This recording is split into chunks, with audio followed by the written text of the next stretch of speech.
Je suis Michel Joussin, je suis agriculteur, maraîcher, producteur de choux.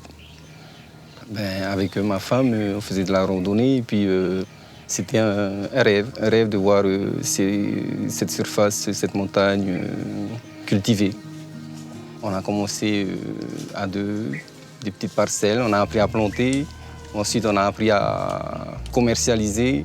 On est passé de l'hectare à une quinzaine d'hectares aujourd'hui et avec des ouvriers.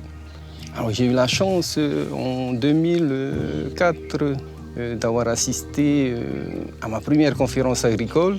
Et là, j'ai compris qu'on n'arrivait pas à couvrir les besoins en choux. Ce qui fait qu'après, aux affaires économiques, on débat des quotas locaux et en fonction des manques, on libère des quotas d'importation pour couvrir la consommation locale. Donc, je me suis dit que j'allais essayer de couvrir cette demande.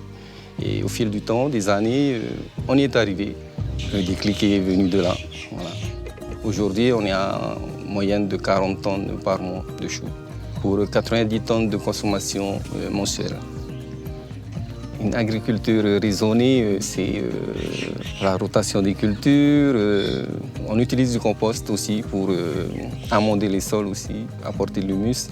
Et utiliser le moins de désherbants chimiques, respecter les doses, respecter les délais avant récolte et désherbage manuel et mécanique. Il faut savoir que nos produits, les choux, les navets, aubergines, sont contrôlés 3 fois par an et on peut dire qu'on a des produits de qualité.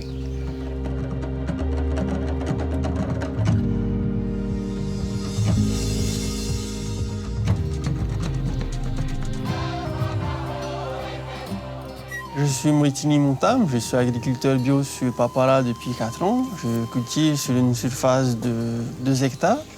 Ma culture principale est la salade. Je fais aussi un peu de tomates, des concombres, des courgettes et des oignons verts. Et tout ça en agriculture biologique. Dans mon exploitation, j'utilise énormément de compost. C'est vraiment la base de mon agriculture. C'est vraiment même le secret de l'agriculture biologique.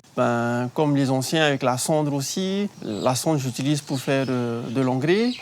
L'engrais poisson qu'on utilise pour faire des solutions pour arroser sur mes légumes. Voilà, c'est vraiment des produits naturels qu'on utilise. Ça permet d'avoir des produits plus sains, c'est-à-dire 0 pesticides, 0 engrais, 0 intrants. Voilà. Si je prends l'exemple, ce que j'ai là dans les tomates, c'est vrai qu'on voit plus l'herbe que les tomates. Mais c'est fait exprès parce que justement, je laisse la marronne, dont les pucerons vont aller. Il y a du basilic aussi, il y a des plantes aromatiques. Et ça fait que les insectes vont se balader un peu partout, ils n'ont pas que sur les plantes de tomates. Enfin, c'est une philosophie, c'est une façon d'observer. Et ça, il faut beaucoup regarder, beaucoup observer. Pourquoi justement la terre, à cette période-là, elle est fertile. Pourquoi à un moment donné, qu'est-ce qui fait qu'elle était plus fertile. Parce qu'on a peut-être rajouté moins de compost ou parce qu'on a rajouté une plante. Et ça, c'est vrai que l'observation en agriculture biologique, c'est très, très important. Aujourd'hui, ce que j'ai voulu aussi montrer aux jeunes, avec l'agriculture bio, on peut aussi réussir. Je n'ai pas une grande exploitation. Elle fait à peine 2 hectares. C'est vraiment pour montrer que même sur une surface comme ça, ça permet de vivre, justement de nourrir ma famille, de construire et bâtir aussi son avenir.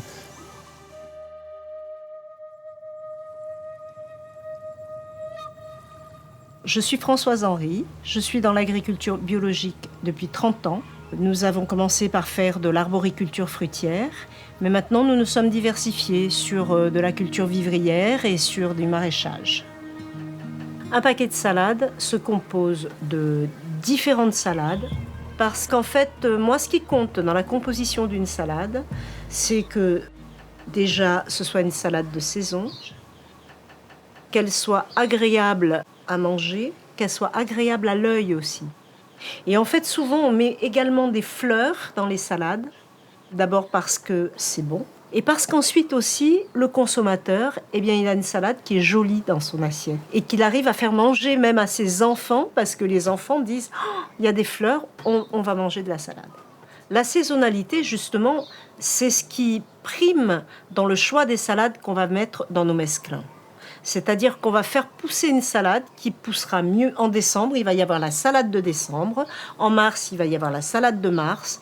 Donc, ce sont des choses dont le consommateur doit absolument tenir compte.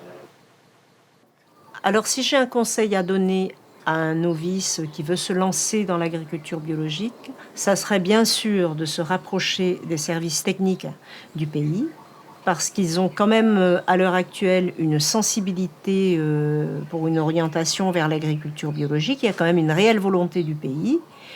S'il veut se faire garantir, il peut s'adresser au système participatif de garantie Biofetia, qui regroupe des consommateurs, des producteurs et des distributeurs.